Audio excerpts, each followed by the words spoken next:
In Britain, when we have a long summer, we call it Indian summer. We should probably call it Mediterranean or French summer, because our climate is gradually becoming like France and northern Spain.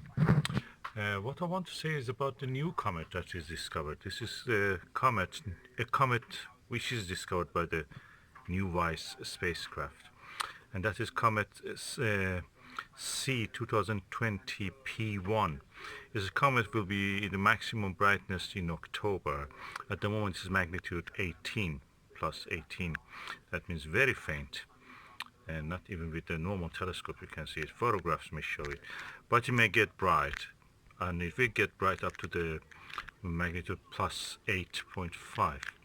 And if you're lucky, it may get even brighter than that, may be visible naked eye.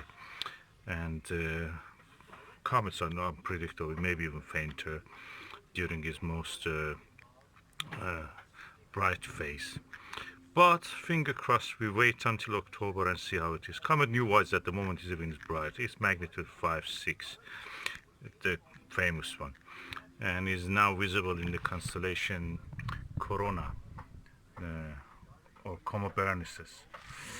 And yeah, it will be long time visible. It will fade gradually, but the new comet is now becoming visible.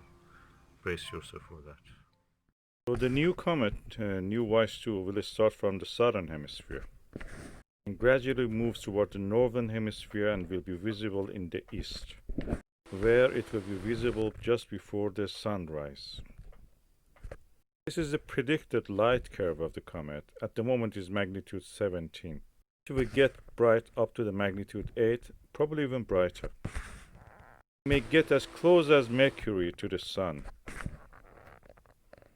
and may get very bright and may perish. I will keep you updated on this as the time goes by.